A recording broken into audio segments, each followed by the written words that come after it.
Okay, so we are on lesson number 166 of Workbook of A Course in Miracles. I am entrusted with the gifts of God. Oh, and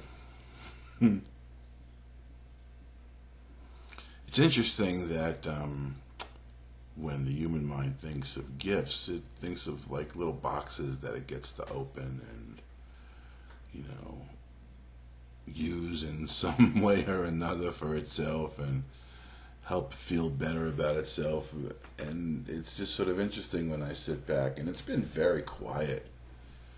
It's been very quiet here in the last few days around in general. And I notice that when I sit in the quiet, it's much easier to include everything into the quiet than it is to try to extract myself from what seems to be noises that are around me, like the birds and the road and the talking of the neighbors from time to time, or the children playing, or the wind, the creaks in the house. And so in getting quiet, what I find myself doing is including them in, more like harmonizing a symphony. It all seems to be an orchestra within an orchestration, and the ability to include it all in and exclude nothing into the harmony of your own heart and mind is, I think, one of the gifts that I'm entrusted with. And the interesting thing about it is when I sit back and that begins to occur, there's another, and I'm going to use the term level, that it goes to after that occurs, that really is not of this world, but it is definitely very familiar to me in my experience of it. It's as if the more I encompass within my peace, the greater the peace that I am encompassed in a sense. And there's a joining that occurs in my heart and my mind with that greater peace that it is not of this world. And I bring the peace that I'm finding here, and all of a sudden, in a sense, you begin to realize that not only are you entrusted with God's gifts, that you are God, you are a gift of God to Himself, and we are gifts in that sense.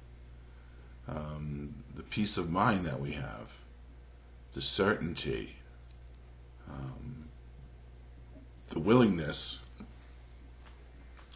as it says, and it's an increasing willingness. I understand that. I mean, I accept the fact that it's a process, but it's a process of, and I read it online. So a friend of mine used the word rinse and repeat. We go through the process, and then it works so well, we rinse and we repeat the process once again.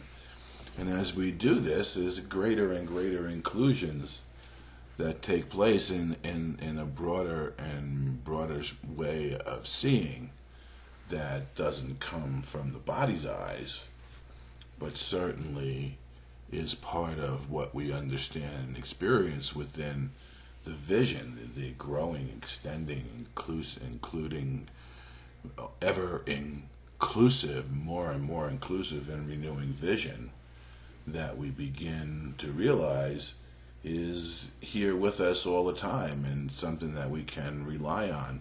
And that's the gift. That's one of the gifts that we likewise bring. Talk about it in this lesson to those of the world who don't seem quite yet to get what's going on, and who once we were like. Although, in the back of my mind, There's a big difference. I don't think I've ever spoken of this because I don't think it ever dawned on me as it is right now.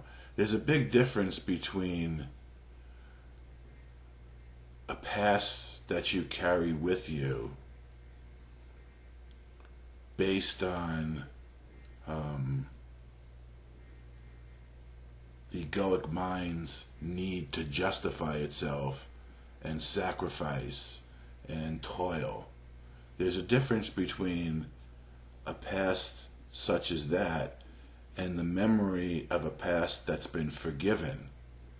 Because the memory of the past, in the sense that once you have forgiven your own past,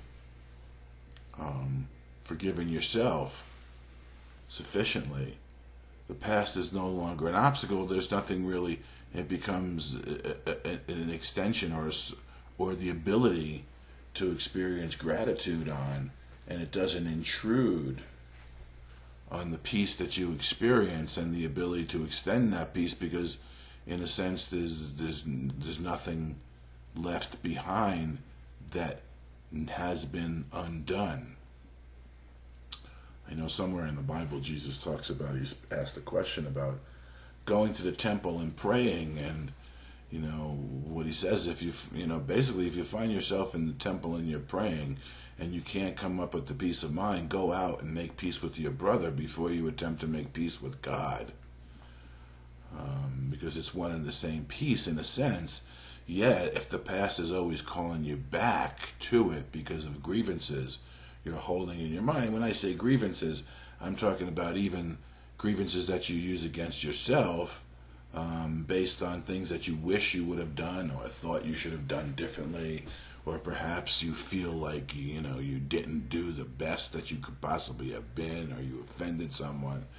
The peace that you, and one of the ways, for me, one of the ways that I have learned to deal with that comes from both A Course in Miracles and the 12-step program, where in the evening you take an inventory of the day and look at all the things that have gone on, and then with the Holy Spirit in your prayer for forgiveness, you offer forgiveness to everyone who you think has offended you, or who perhaps you've offended, because who wants the karma of any of this anymore?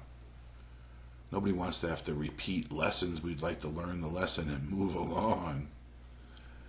So there's evidence for that in the Course as well, when he talks about how a teacher of God spends his day.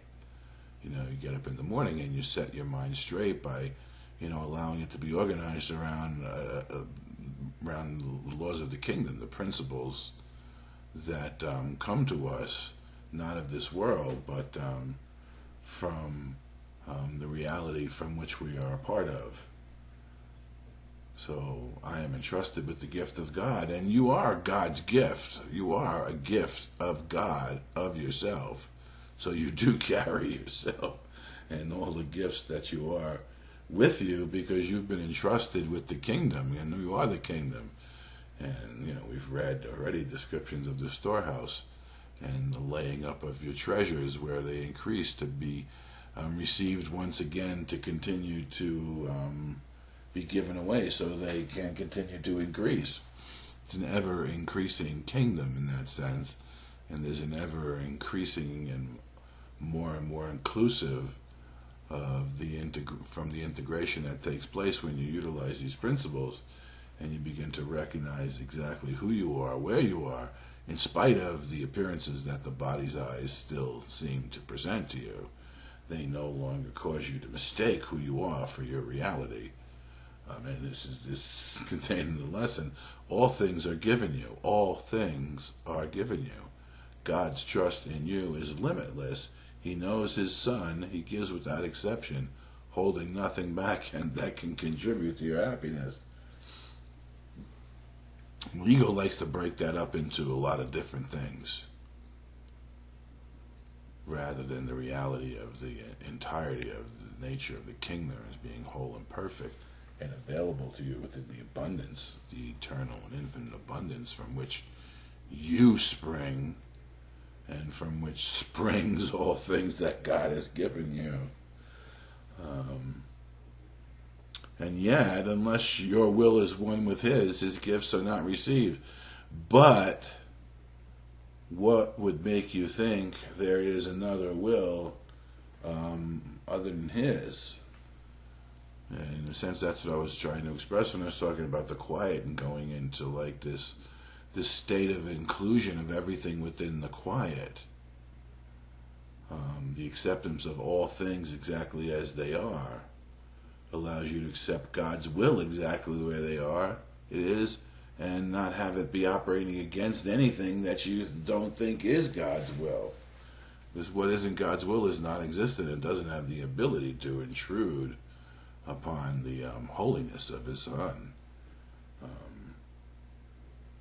The gifts of God are not acceptable to anyone who holds such strange beliefs. He must believe that to accept God's gifts, however evident they become, however urgently he may be called to claim them as his own, his being pressed to atrocity against himself. He must deny their presence, contradict the truth, and suffer to preserve the world he made. Why? Because it's a world that's in opposition to God's will in every way. And if God's will for you is perfect happiness, then the world's will for you is the imperfection of suffering. Here's the only home he thinks he knows. Here is the only safety he believes he can find. And so we look about where no safety can be found, and, the dictates of the ego, seek and do not find. And you can't find any here until finally you give up and you see where all your safety comes from. It's always been there and you've carried it with you, yet you've denied it by looking to the world that you made as a place of safety. And the funny part about it is you're looking to the world that you've made as a place of safety because you're not safe in the world you made, because it's not a place of safety. So you're stuck in this sort of infinitely smaller and smaller maze that's tightening around you. And this gets addressed as well. He seems a sorry figure, and this is something that I wanted to get to in this. He seems a sorry figure, weary, worn, in threadbare clothing, and with feet that bleed a little from the rocky road he walks. No one but has identified with him. For everyone who comes here has pursued the path he follows and has felt defeat and hopelessness as he is feeling them. Now, here's the question. And there's talks of this in the text as well. Yet is he really tragic when you see that he is following in the way he chose? Everyone is getting the result of their own mind, which is what salvation is when seen properly. Yet is he tragic, he's really tragic when you see that he is following the way he chose, and need but realize who walks with him and open up his treasures to be free. The power of your mind to allow you to think that you're tragic but get the result of your own thinking is the exact same power of mind that allows you to recognize that you are free and can get the result of your thinking in a way that allows for salvation to be the experience, in the recognition that this is not your home, and continued experiences of recognizing that you always have been home. And this is all available to you. The idea that one is available to you is the same as the other being available to you. It's a choice.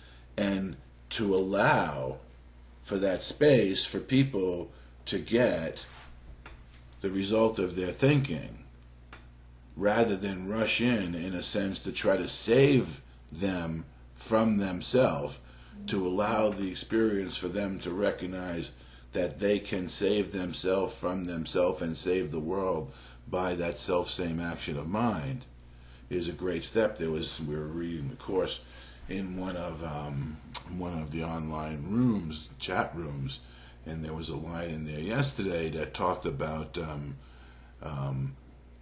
anyone no one who still thinks he must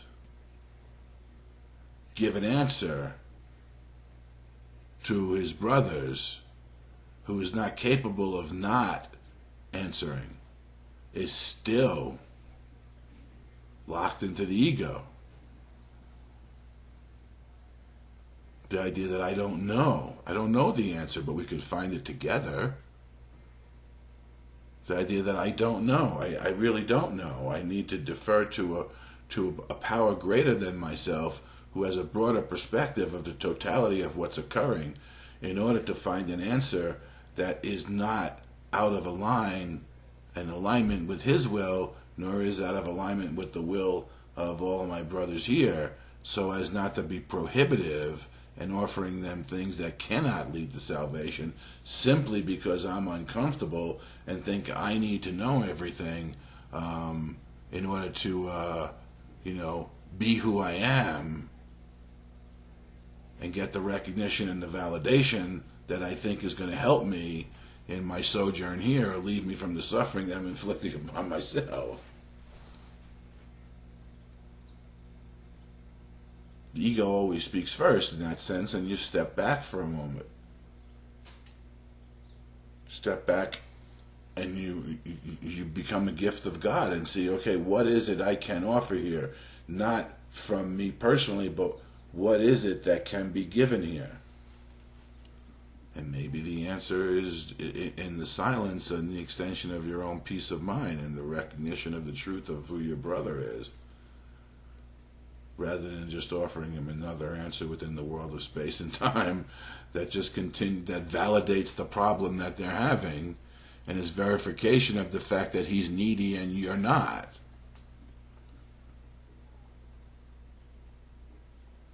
I'm not sure this has anything to do with today's lesson, as a matter of fact. You should read this for yourself. If you can't identify with the conditions, this is your chosen self, the one you made as replacement for reality. This is the self you savagely defend against all reason, every evidence and all the witnesses which prove to you that this is not you. When you can begin to accept and identify with your own denial, you can begin the recognition and restoration of the power of your own mind to your ability to use it to come to know God's will and to do God's will, and all joy comes from the doing of God's will. And if God withholds nothing, then you learn to withhold nothing either. We were created for giving, not forgetting.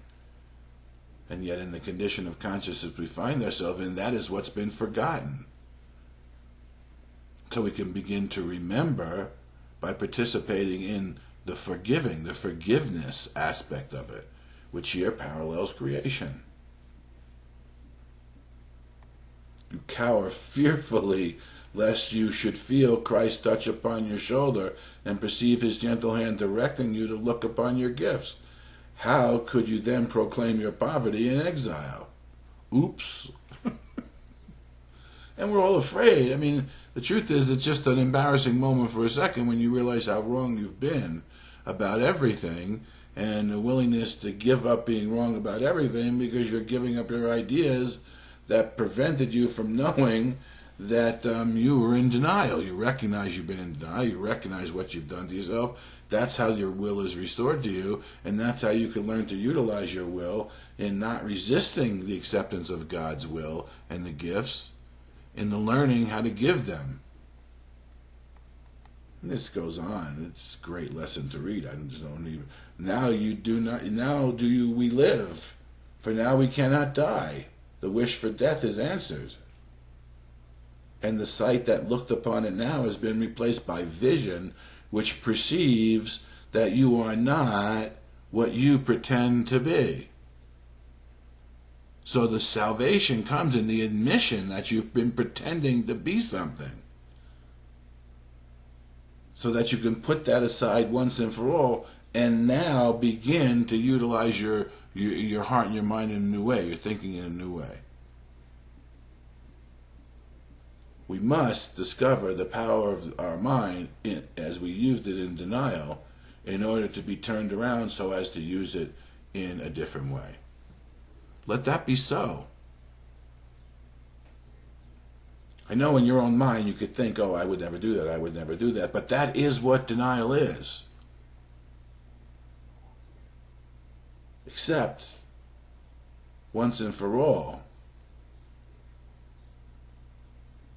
that when he talks about these things, yes, this has been me. Because he gives you the ability to know who you are by using the same power that you denied who you are in a turning around, in a reversal of the temporal order, and an experience of being righted. Not righteous, but being righted, and being able to use your right mind rightly. So yes, I've been entrusted with the gifts of God. And this shows us how we're designed to give. We're designed to give. We're here for giving. We're not here for getting. The ego is a getting mechanism. We are learning to be here in a condition of forgiving. It's a journey from the forgetting of our reality to the forgiveness of ourselves and the extension of that reality.